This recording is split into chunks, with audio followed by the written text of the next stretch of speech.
I would like to thank the team of Ma'am Joanne for inviting me to talk about my story to all of this beautiful, wonderful young generation.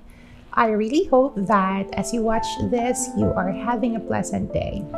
And to the university president, to NLUC chancellor, to other university and campus officials and staff, the high school faculty team, to our dear graduates and completers, and of course to our proud parents, a pleasant day to each and every one. I've always considered DIMSU and LUC as a home. I have to say that this is where I started to dream. This is where I started to think about my future. This is where I reconciled, aligned, and arranged my goals with what I really wanted. And of course, yes, a big part of my heart goes to this institution. I would like to start by saying that we do what we are doing because we have a dream. We aim to reach for something. We aim to fulfill what our heart desires. However, it's never easy.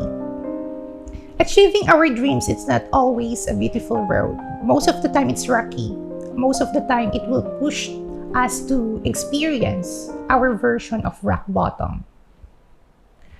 Growing up, poverty has always been a challenge for me and for my family. I was born in a situation in which my mom worked as a government volunteer who earns minimal honorarium a month. My dad also worked as a security guard, a caretaker, and he receives below minimum wage. He can't complain.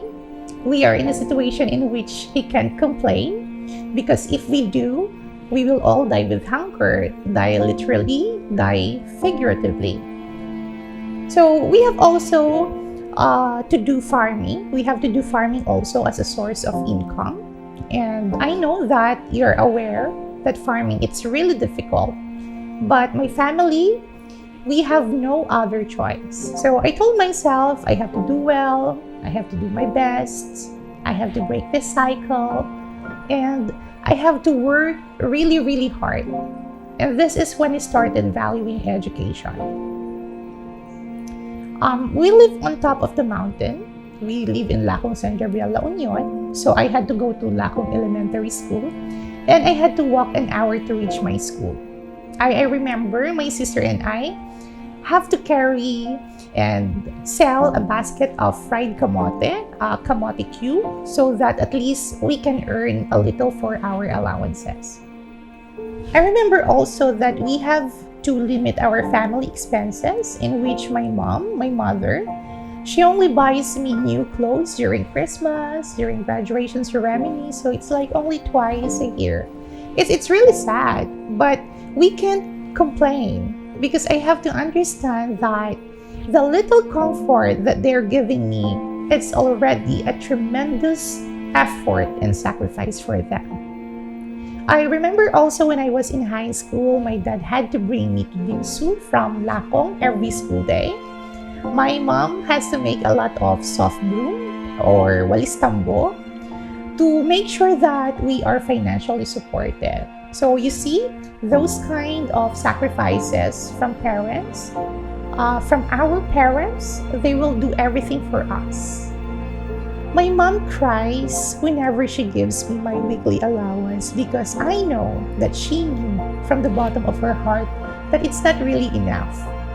But I'm thankful, I'm really thankful because they're sharing, they're supporting the process of reaching my dream. And yet finally, my dream of becoming a certified public accountant, it finally happened. I remember my mom literally threw what she's holding upon hearing the good news.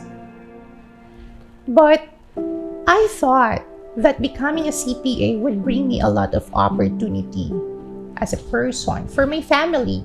I thought also that becoming a CPA would or can finally bring my family into a better situation. But to my shock, to my disbelief, to my disappointment, no one in the industry would like to hire me because I'm different, I'm transgender, I belong to a special group of community. A hiring manager even told me that, Ella, as much as we want to hire you, we cannot because we are protecting a brand. It might affect our brand if we hire you. So I said, okay, it's painful. My heart cried. I wish I was dead that moment because it's really painful to hear those words. But maybe God is directing me to take another path. Maybe God is saying that, Ella, you belong to a better world. Growing up with limited privilege, growing up being bullied for how I express myself, growing up being denied with opportunity because I'm special, being denied to work with companies that I like so much because I'm different. I think these are the reasons that gave me more fuel. These are the reasons that ignited the desire in my heart to reach my goals. I think for these reasons, I'm being pumped to build an empire for myself and to all people who share my struggles. And now I'm proud to say that I ended up with my very own Lael group, which now helps hundreds of people, which now employs hundreds of people. I'm proud to say that I have several under my belt, that I'm proud to say that I'm making my parents proud, that I'm making them smile for my achievements. I now have several business lines, but I want you to remember, I was the same person who was denied a job several times. I was the same person who was in our first school. I was that little boy who dreamt of one day becoming a princess. I was the same child who wished that my family would be in a better situation. I was the person. So my message to our graduates and completers, continue to dream, continue reaching your dreams. There are non-stop challenges, they're everywhere, they're inevitable, they're unavoidable. But when they come and get into your way, continue to walk, continue to take a step, continue to fly, and continue to soar.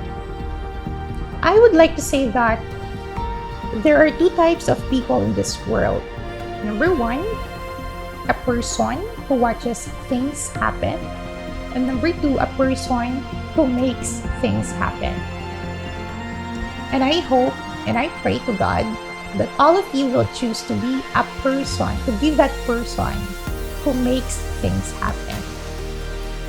And as I end this story, I would like to share a popular Ilocano quotation which I carry throughout my journey, which says, "No sino iti may kuskuspil, iso iti may tantandudo." Always believe that a rock bottom situation is not the end of your story.